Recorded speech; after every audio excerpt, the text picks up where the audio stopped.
Welcome to 6 TV. నేను రచన. మరి ఈ రోజు రెండు తెలుగు రాష్ట్రాల్లో ఉన్న వార్తాపత్రికలో ఉన్న అంశాల గురించి అయితే మాట్లాడుకుందాము. సో ముందుగా ఈనాలో చూసుకుందాము. ఈనాలో అప్డేట్ చూసుకుంటే ముందుగా గూగుల్, ఫిలిప్స్, యూనిలివర్ ఇక దిగ్గజ సంస్థల చూపు తెలంగాణ వైపు. ఫ్యూచర్ సిటీపై యుఏఈ ప్రభుత్వ ఆసక్తి. సైబర్ సెక్యూరిటీ, స్టార్టప్లు అలాగే ట్రాఫిక్, వ్యవసాయం, వాతావరణ మార్పుల్లో గూగుల్ సహకారం. మరి ఇక్కడ చూస్తున్నాము మరి సీఎం రేవంత్ రెడ్డితో కరచాలనం చేస్తున్న Google Asia Pacific area president Sanjay Gupta మరి కలవడం జరిగింది. మరి ఇక్కడ చూసుకుంటే స్కిల్స్ వర్సిటీలో భాగం కానున్న సౌదీ సంస్థ ఏఐసిటీలో నాలెడ్జ్ హబ్ కు అయితే ముందుకొచ్చిన రాయల్ ఫిలిప్స్, జీసీసీ ఏర్పాటుకు చొరవ చూపిన యూనిలివర్. దావోస్ లో సీఎం రేవంత్ రెడ్డితో వివిధ అంతర్జాతీయ కంపెనీల ప్రతినిధుల భేటీ. మరి సీఎం రేవంత్ రెడ్డి అయితే దావోస్ కు వెళ్లడం జరిగింది. మరి అక్కడ భేటీ నిర్వహించిన తర్వాత కూడా ముఖ్యంగా తీసుకుంటే మాత్రము పెసిఫిక్ ఏరియా ప్రెసిడెంట్ సంజయ్ గుప్తాతో కూడా మాట్లాడినట్టు కూడా మనకు కనిపిస్తుంది. మరి ఇక్కడ ముఖ్యంగా చూసుకుంటే మాత్రం జీసీసీ ఏర్పాటుకు కూడా చొరవ చూపిన యూనిలివర్. అలాగే ముఖ్యంగా చూసుకుంటే స్కిల్ వర్సిటీలో భాగంగా సౌదీ సంస్థ కూడా ఉన్నట్టు కూడా మనకు తెలుస్తుంది. అలాగే ఏఐసిటీలో నాలెడ్జ్ హబ్ కు ముందుకొచ్చిన రాయల్ ఫిలిప్స్. సో ప్రస్తుతం మాత్రము ఆ రాయల్ ఫిలిప్స్ అయితే ముందుకొచ్చినట్టు కూడా మనకు చాలా స్పష్టంగా కూడా తెలుస్తుంది. మరి చూడాలి. సో దావోస్ లో ముఖ్యమంత్రి రేవంత్ రెడ్డి తొలి రోజు అయితే పర్యటన మంగళవారం అయితే విజయవంతమైంది. మరి విజయవంతమైన తర్వాత కూడా తెలంగాణతో కలిసి పనిచేసేందుకు కూడా ఆ వివిధ అంతర్జాతీయ దిగ్గజ సంస్థలు కూడా ఆసక్తిగా చూపించినట్టు కూడా మనకు తెలుస్తుంది.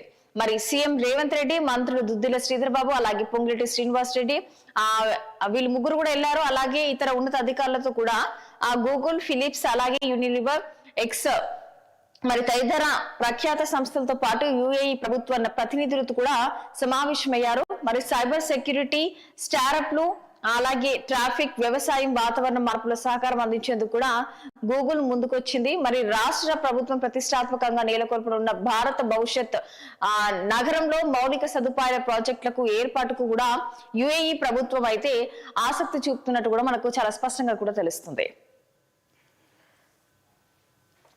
ఓకే, ట్రంప్ కల్లోలం.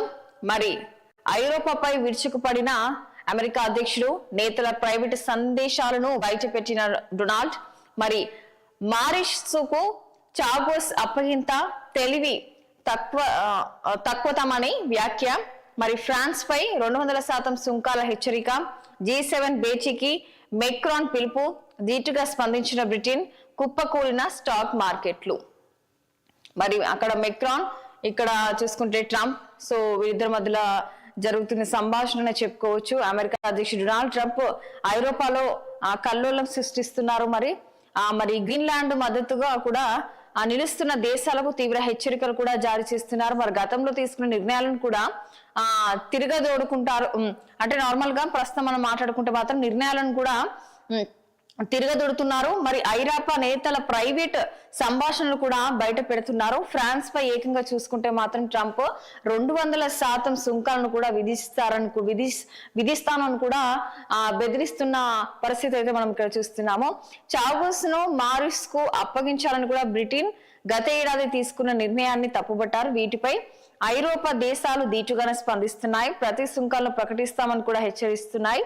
మరి EU అలాగే అమెరికాల వాణిజ్య ఒప్పందాన్ని రద్దు చేసుకుంటూ తేల్చి చెప్పాయి.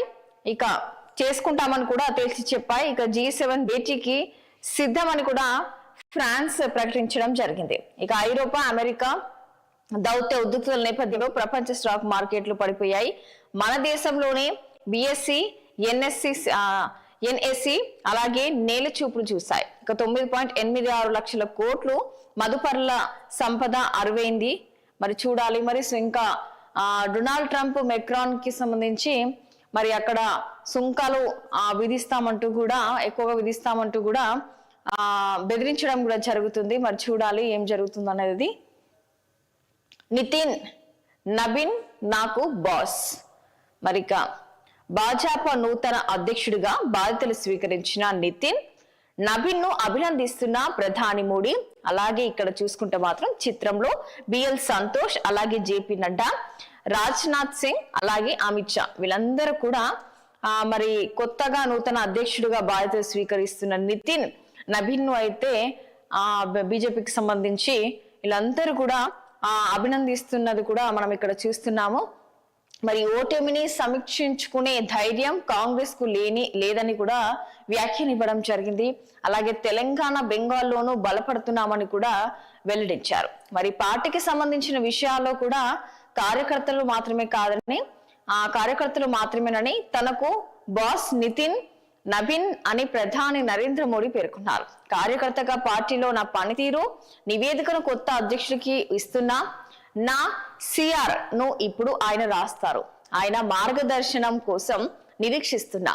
భాజపాతో పాటు ఎన్డీఏ కూటమి పక్షాలన్నింటినీ సమన్వయ బాధ్యత ఆయనదే అని కూడా చెప్పడం జరిగింది. సో ఇంకా నెక్స్ట్, ప్రత్యేక కేసులో ఇంటి వద్దే ఎఫ్ఐఆర్. తెలంగాణ పోలీసుల కీలక నిర్ణయం. మరి ఇంటి దగ్గర ఉండి ఎఫ్ఐఆర్ నమోదు చేసుకునే ఆ సిచ్యువేషన్ అయితే చూస్తున్నాము. మరి ఇది ఎలా అనేది అయితే ఇప్పుడు చూసుకుందాము. కొన్ని ప్రత్యేక నేరాల్లో బాధితులు ఠానాకు వెళ్లి ఫిర్యాదు చేయాల్సిన అవసరం లేకుండానే వారి ఇంటికే వెళ్లి కేసు నమోదు చేయాలని రాష్ట్ర పోలీస్ శాఖ నిర్ణయించింది. తీవ్రమైన నేరం బారిన పడినప్పుడు బాధితులు మానసిక ఒత్తిడికి లోనయ్యే అవకాశం ఉన్న దృష్ట్యా ఈ సౌలభ్యం కల్పించబోతుంది. మరి ఈ విధానం అమలుకు సిఐడి అలాగే ప్రామాణిక కార్యాచరణ విధానం రూపొందించింది. రాష్ట్ర వ్యాప్తంగా అన్ని పోలీస్ స్టేషన్లు అలాగే స్టేషన్ హౌస్ ఆఫీసర్ ఈ ఎస్ఓపిని అనుసరించాలని సిఐడి చీఫ్ చారు సిన్హా స్పష్టం చేశారు. ఇక నేరం జరిగినట్లు సమాచారం అందిన వెంటనే స్పందించి 0 ఎఫ్ఐఆర్ సహా ఏ రూపంలోనైనా కేసు నమోదు చేయాలని భారతీయ నాగరిక సురక్ష సంహిత నిబంధనలు చెప్తున్నాయి. మరి ఈ నేపథ్యంలో చూసుకుంటే బాధితుల గౌరవానికి హక్కులకు భంగం కలిగించకుండా పోలీస్ సేవలు అందించడమే లక్ష్యంగా ఈ విధానాన్ని అమలు చేస్తున్నట్లు కూడా సిఐడి ప్రకటించింది. బాధితులు ఠానాకు వెళ్లాల్సిన అవసరం లేకుండానే ఎఫ్ఐఆర్ నమోదు చేయాలని నిర్ణయించడం దేశంలోని తొలిసారి కావడం ప్రాధాన్యం సంచరించుకుంది. సో ఇప్పటి వరకు చూసుకుంటే నార్మల్ గా ఏదైనా జరిగితే పోలీస్ స్టేషన్కి వెళ్ళి ఎఫ్ఐఆర్ చేయడం జరుగుతుంది కంప్లైంట్ ఇచ్చిన తర్వాత. కానీ మొదటిసారి ఇంట్లోనే వండుకుంటా అంటే మనం ఎక్కడైనా ఆ ప్లేసెస్ లో ఎలాంటి ఘటనలు జరిగినప్పుడు సో బయటికి రాని పరిస్థితులప్పుడు ఇలాంటి ఎఫ్ఐఆర్ కూడా నమోదు చేసుకోవచ్చు అనే విధంగా కూడా కొత్తగా తీసుకురావడం జరిగింది. సో ఇది మొట్టమొదటిసారనే చెప్పుకోవచ్చు. సో ఇది మేబీ చాలా మందికి ఉపయోగపడుతుంది. ఎందుకంటే చాలా మంది ఒక సిచ్యువేషన్ ఉన్నప్పుడు బయటికి రాలేని సిచ్యువేషన్ టైంలో సో ఈ యొక్క ఎఫ్ఐఆర్ నమోదు చేసుకోవచ్చు. సో దానివల్ల పోలీసులు కూడా వెంటనే రియాక్ట్ అయ్యి దానిపైన యాక్షన్ కూడా తీసుకునే అవకాశం కూడా ఉంటుంది. కాబట్టి సో ఇది చాలా మంచి డిసిషన్ అని కూడా చెప్పుకోవచ్చు. సో 23 తర్వాత పురపోరుకు షెడ్యూల్. మరి రాష్ట్రంలోని నగరపాలక సంస్థలు పురపాలక సంఘాల ఎన్నికల నిర్వహణకు రాష్ట్ర ఎన్నికల సంఘం ఏర్పాట్లు ముమ్మరం చేసింది. ఎన్నికల సన్నద్ధతపై ఈ నెల 23 వరకు జిల్లా కలెక్టర్లతో వీడియో కాన్ఫరెన్స్ నిర్వహించాలని నిర్ణయించింది. మరోవైపు ఎన్నికల అధికారులు సిబ్బందికి శిక్షణ ఇవ్వనుంది. మంగళవారం ఉమ్మడి ఆదిలాబాద్ కరీంనగర్ జిల్లాల పరిధిలోని ఆదిలాబాద్ మంచిర్యాల నిర్మల్ కొమరంభీం ఆసిఫాబాద్ కరీంనగర్ జగిత్యాల పెద్దపల్లి రాజన్న సిరిసిల్ల జిల్లాల కలెక్టర్లతో వీడియో కాన్ఫరెన్స్ నిర్వహించింది. రాష్ట్ర ఎన్నికల కమిషనర్ రాణి అలాగే పోలీస్ అదనపు డైరెక్టర్ జనరల్ మహేష్ భగవత్ మరి పురపోరుకు మాత్రం షెడ్యూల్ 23 తర్వాత కూడా సిద్ధమవుతుందంటూ కూడా చాలా స్పష్టంగా కూడా తెలపడం జరిగింది. మరి ఇక్కడ చూసుకుంటే శ్రీశైలం మరమ్మతులకు నిపుణుల బృందం ఎన్డీఎస్ఏ సిఫార్సుల నేపథ్యంలో సిడబ్ల్యూసి నిర్ణయం. మరి తెలుగు రాష్ట్రాలకు కీలకమైన శ్రీశైలం ప్రాజెక్టుకు సంబంధించి మరి డాక్యూ చేయాల్సిన మరమ్మతులపై కూడా ఎటకేలకు కదలిక అయితే ప్రస్తుతం అయితే మొదలైంది. మరి 6 ఏళ్లుగా నిపుణుల కమిటీ చేసిన సిఫార్సులు కాగితాలకే పరిమితం కాగా గత ఏడాది మే నెలలో నేషనల్ డ్యామ్ సేఫ్టీ అథారిటీ చేసిన సిఫార్సులు ఆంధ్రప్రదేశ్ జలవనరుల శాఖ విజ్ఞప్తి మేరకు సాంకేతిక నిపుణుల గ్రూప్ నైతే ఏర్పాటు చేస్తూ కేంద్ర జల సంఘం నిర్ణయం తీసుకుంది. మరి ఇందులో సిడబ్ల్యూసి అలాగే central soil and material research centre అలాగే central water and power research session అలాగే సంస్థలకు చెందిన వారు సహా 2 రాష్ట్రాల ఇంజనీరింగ్ లో కృష్ణా బోర్డు నుంచి డైరెక్టర్ స్థాయి అధికారి సభ్యులుగా ఉంటారు. మరి ఈ మేరకు 2 రాష్ట్రాలకు సిడబ్ల్యూసి లేఖ రాసింది. శ్రీశైలం డ్యాం దిగువ భాగంలో ఆప్రాన్ దెబ్బతినడం, అలాగే ప్లంజ్ పూల్ గేట్ నుంచి నీటిని విడుదల చేసేటప్పుడు కూడా కిందికి దూకిన తర్వాత ఎగిరిపడే ప్రాంతంలో భారీ గొయ్యి ఏర్పడినట్టు కూడా మనకి ఇక్కడ తెలుస్తుంది. దీనికి సంబంధించి కూడా మరమ్మతులకు కూడా నిపుణుల బృందం వచ్చినట్టు కూడా తెలుస్తుంది. ఇక్కడ చూస్తున్నాం మనం ఇక్కడ. సో ఇక్కడ అయితే మనము ఒక గొయ్యి ఏర్పడినట్టు కూడా తెలుస్తుంది. మరి శ్రీశైలం డ్యాం దిగువకు దెబ్బతిన్న తర్వాత మరి దెబ్బతిన్న సిలిండర్లు సో ఇంతకు ముందు తర్వాత కూడా ఇలా జరిగింది. సో దీని వల్ల కూడా వీటికి మరమ్మతులు చేపట్టాలనే విధంగా కూడా బృందం వస్తున్నట్టు కూడా మనకు తెలుస్తుంది. సో పైకి పసిడి 10 గ్రాములది చూసుకుంటే 1.50 లక్షలకు పైగా. మరి రోజు రోజుకి ఇంకా బంగారం రేట్ పెరిగే అవకాశమే కనిపిస్తుంది, కానీ ఇంకా తగ్గే అవకాశం అయితే కనిపించడం లేదు. మరి రోజు రోజుకి బంగారం వెండి ధరలు మంగళవారం మరింత పెరిగాయి. మరి 24 క్యారెట్ల బంగారం చూసుకుంటే 10 గ్రాముల ధర తొలిసారిగా చూసుకుంటే మాత్రం 1,50,000కు చేరిపోయింది. మరి ఇది చూడాలి. మరి ఇంకా వెండి ధర కూడా బంగారంతో సహా వెండి ధర కూడా ఇంకా పెరుగుతూనే ఉంది కానీ తగ్గడం లేదు. బంగారం కన్నా ఇంకా వెండి సిల్వర్ రేటే మాత్రమే ఎక్కువగా ఉన్నట్టు కూడా మనకు కనిపిస్తుంది.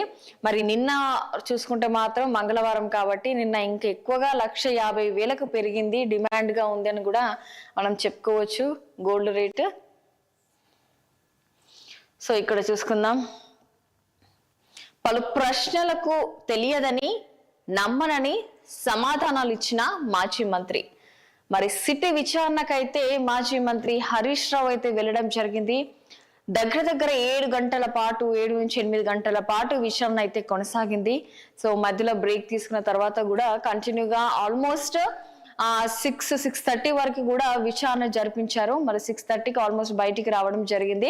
సో ఉదయం నుంచి అక్కడ జూబ్లీ హిల్స్ పోలీస్ స్టేషన్ దగ్గర ఎంతో ఉద్రిక్త వాతావరణం అయితే నెలకొంది.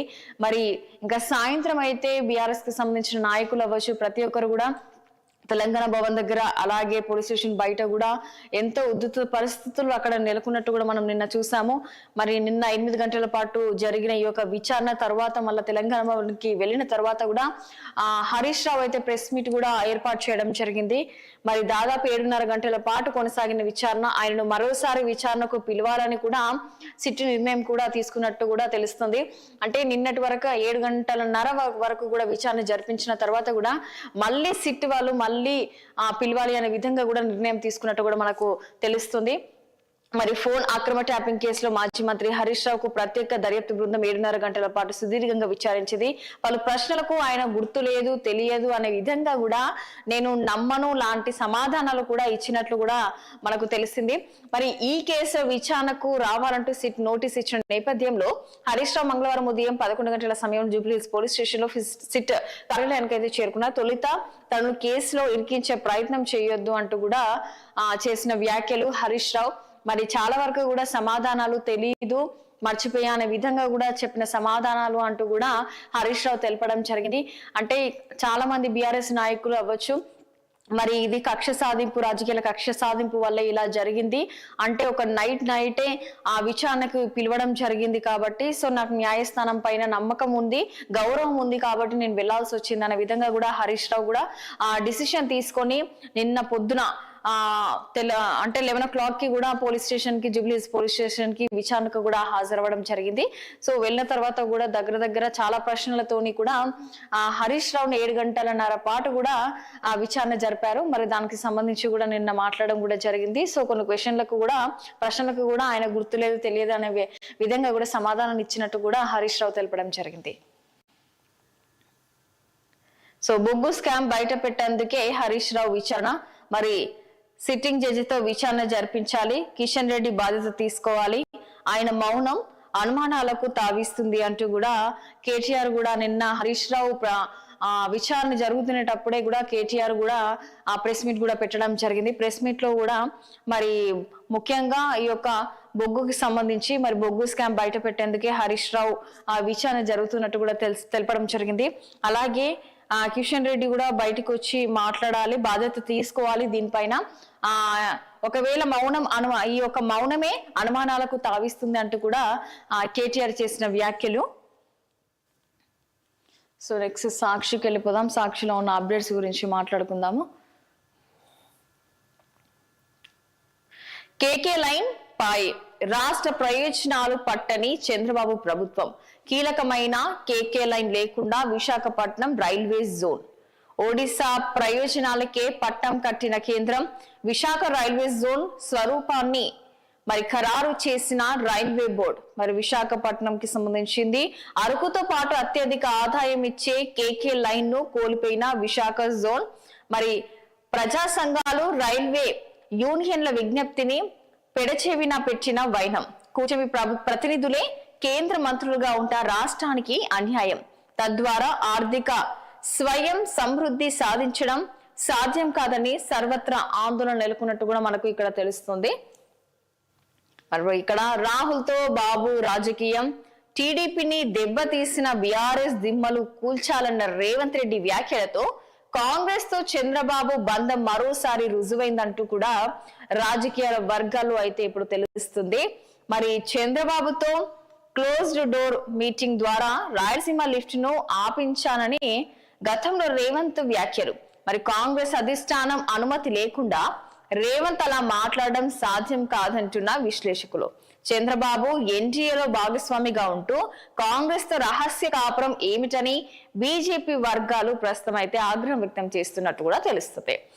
ఈవీఎంలపై దేశవ్యాప్తంగా మాట్లాడే రాహుల్ ఏపీ గురించి కనీసం ప్రస్తావించకపోవడంపై సర్వత్రా విస్మయం. చంద్రబాబుతో కాంగ్రెస్ రహస్య ఒప్పందాలకు ఇదే నిదర్శనం అంటున్న రాజకీయ వర్గాలు. ఇక్కడ మనం చూస్తున్నాము, ఇటు రాహుల్ గాంధీ అలాగే సీఎం రేవంత్ రెడ్డి చంద్రబాబు ముగ్గురు కలిసి మాట్లాడుకున్న పిక్చర్ అయితే మనం చూస్తున్నాము ఇక్కడ. సో దీనికి సంబంధించి కూడా చంద్రబాబుకి సంబంధించి కూడా చంద్రబాబుతో క్లోజ్డ్ గా రేవంత్ రెడ్డి ఉన్నట్టు కూడా, అలాగే చంద్రబాబు ఎన్డీఏలో భాగస్వామిగా ఉంటూ కూడా కాంగ్రెస్ తో రహస్య కాపురం ఏమిటని కూడా బీజేపీ వర్గాలు అయితే ప్రస్తుతం ఆగ్రహం వ్యక్తం చేస్తున్నట్టు కూడా మనకు తెలుస్తుంది. సో సునీత పిటిషన్ పై సుప్రీం సీరియస్. ఇలాగైతే మరో 10 ఏళ్లకే వివేక హత్య కేసులో మేం మినీ ట్రయల్ నిర్వహించలేం, ప్రతి చిన్న అంశానికి దర్యాప్తు కోడతారా, అలాగే నిందితులకు హక్కులు ఉంటాయి కదా, గోడ మీద పిల్లి వాటంలా సిబిఐ తీరు. పిటిషనర్ కోరినట్లు కాదు, మీరేం చేయాలనుకుంటున్నారో చెప్పండి, అంతేగాని కోర్టు భుజంపై తుపాకీ పెట్టి కాల్చొద్దు. విచారణ అవసరం లేదనుకుంటే కేసు క్లోజ్ చేయండి, స్పష్టమైన వైఖరితో రండి, దీనిపై 5న తేల్చేస్తాం అంటూ కూడా సుప్రీంకోర్టు ఇచ్చిన ఆదేశం అని కూడా చెప్పుకోవచ్చు. సో నెక్స్ట్ దిశకి వెళ్ళిపోదాం. దిశలో ఉన్న అప్డేట్స్ గురించి మాట్లాడుకుందాము. ఓకే, బంగారము 1,50,000 దాటిపోయింది. ఒకే రోజు 3,540 పెరుగుదల. కిలో వెండి చూసుకుంటే 3.20 లక్షలు కిలో వెండి ఒకే రోజు 15,000 పెరిగింది. వెండి అలాగే సిల్వర్ కూడా రోజు రోజుకు పెరుగుతుంది. బలవంతంగా చలాన్లు వసూలు చేయొద్దు, పెండింగ్ చలాన్లు చెల్లించాలని వాహనదారులను బలవంతం చేయొద్దని ట్రాఫిక్ పోలీసులకు హైకోర్టు కీలక ఆదేశాలు జారీ చేసింది.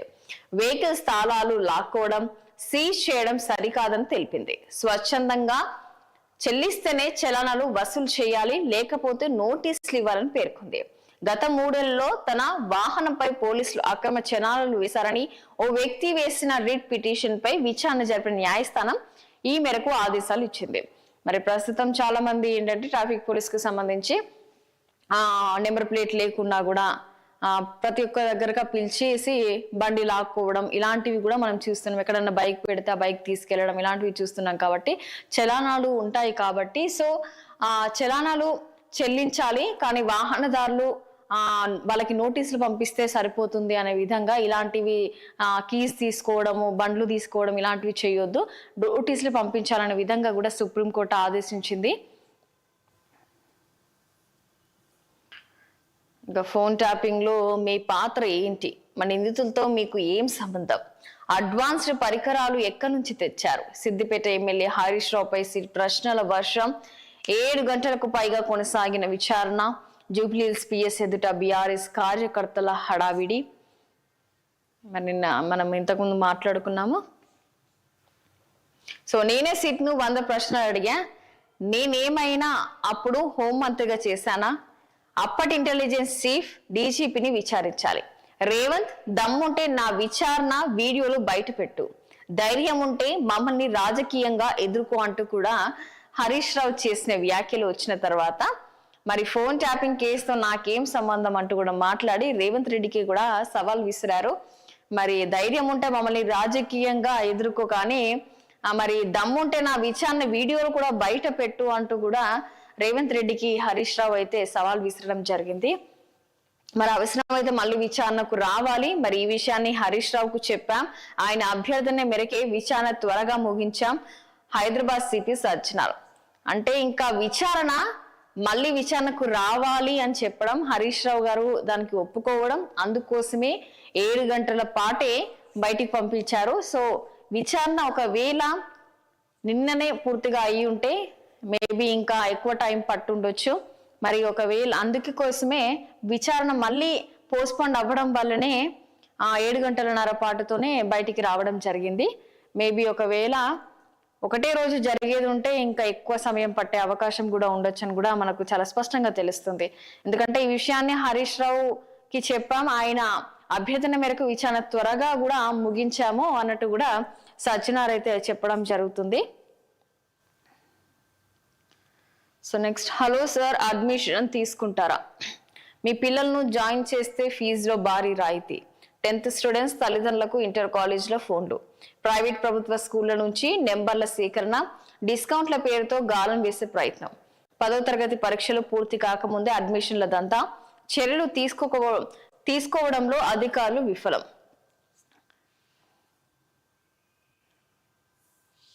సో ఇక్కడ చూద్దాం. Ticket please. కాంగ్రెస్ లో మున్సిపల్ ఎన్నికల హడావిడి అయితే మొదలైపోయింది. ఒక్కో స్థానానికి 10కి పైగా దరఖాస్తులు. అభ్యర్థుల ఎంపికలో మంత్రులే కీలకం. సర్వే రిపోర్ట్ ఇక విజయ అవకాశాలే ప్రమాణికం. ఒక్కో స్థానానికి 3 పేర్లతో జాబితా.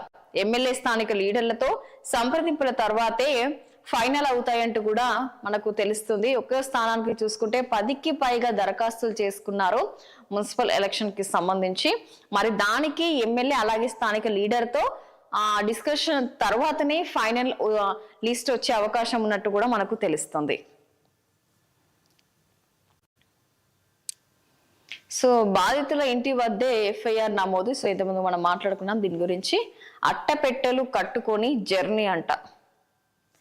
మరి అట్టపెట్టెలు కట్టుకొని జర్నీ, కేరళలో పురుషులు వింత నిరసన.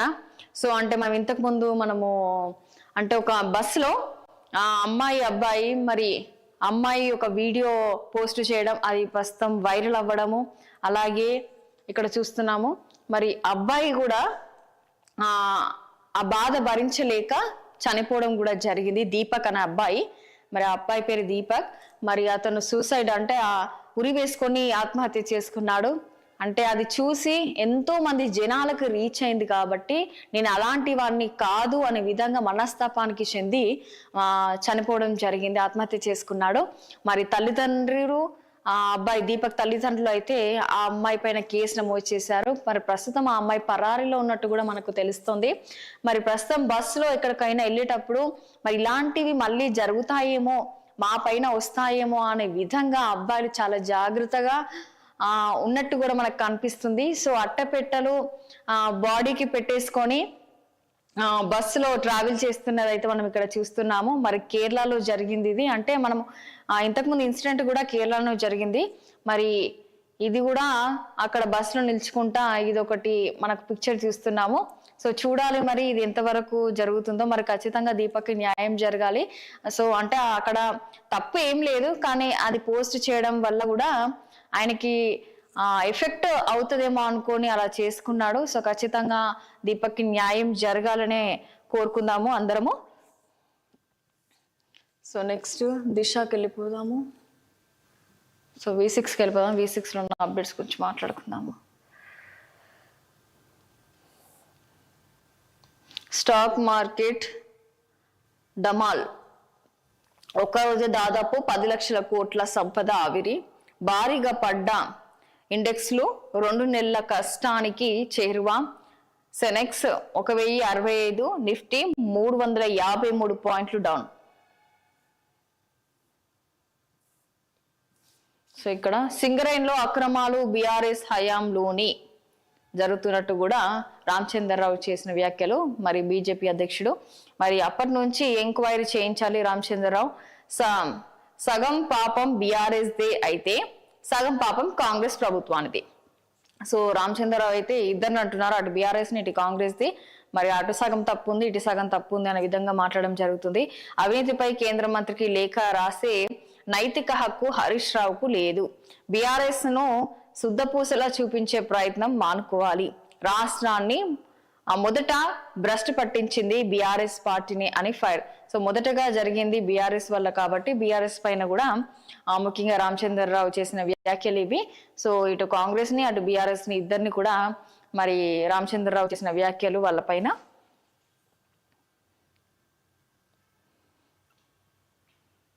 కారు ఢీ కొంటిన లారీ. సో 4 అయితే అక్కడికక్కడే దుర్మరణం పాలయ్యారు. మరి బైన్సాలోని బ్రిడ్జి పై ప్రమాదం, తీవ్ర గాయాలతో మరొకరి పరిస్థితి సీరియస్. కారులోని ఎయిర్ బెలూన్లు తెరుచుకోవడంతో ప్రాణాలతో బయటపడ్డ మరో 2. సో అంటే తీవ్ర గాయాలతో మరొకరికి పరిస్థితి సీరియస్. సో ఒకరు మొత్తం 4 ఉన్నారు. సో 4 దుర్మరణం, 4 చనిపోవడం జరిగింది, ఒకరు సీరియస్ గా ఉన్నారు.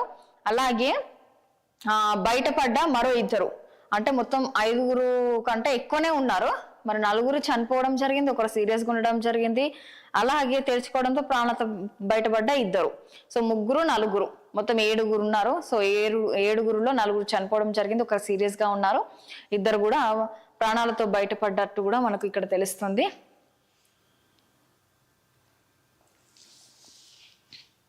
దావోస్ వరల్డ్ ఎకనామిక్ ఫోరంలో గూగుల్ ప్రతినిధులతో సీఎం రేవంత్, మంత్రులు పొంగులేటి, శ్రీధర్ బాబు. మరి ఇంతకుముందు దీని గురించి కూడా మనం మాట్లాడుకున్నాము. రాష్ట్రానికి దిగ్గజ కంపెనీలు ముందుకు వస్తున్నాయంటూ కూడా మరి దావోస్ వేదిక కంపెనీ ప్రతినిధులతో సీఎం రేవంత్ బృందం చర్చలు. మరి భారత్ ఫ్యూచర్ సిటీకి యుఏఈ హస్తం, జాయింట్ టాస్క్ ఫోర్స్ ఏర్పాటుకు నిర్ణయం.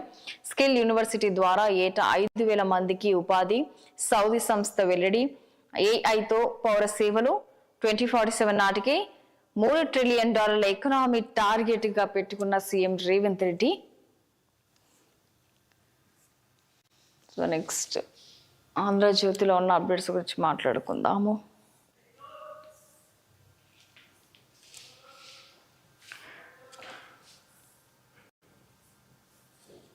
సో మనం ఇంతకుముందు కూడా దీని గురించి కూడా మాట్లాడుకున్నాము. సో బీఆర్ఎస్ కి సంబంధించి హరీష్ రావు సిట్ విచారణ ఎంతవరకు జరిగిందో అన్నిటి గురించి కూడా మనం మాట్లాడుకున్నాము. సో దావోస్ లో సీఎం రేవంత్ రెడ్డి, సో ఇవన్నీ కూడా మనం మాట్లాడుకున్నాము. సో మరి ఈ రోజు 2 తెలుగు రాష్ట్రాల్లో ఉన్న వార్తాపత్రికలో ఉన్న అంశాల గురించి అయితే మనం మాట్లాడుకున్నాము. సో మళ్ళీ రేపు కలుద్దాము. అప్పటి వరకు చూస్తూనే ఉండండి 6 టీవీ. సామాన్యుడి ఆరు ప్రాణం.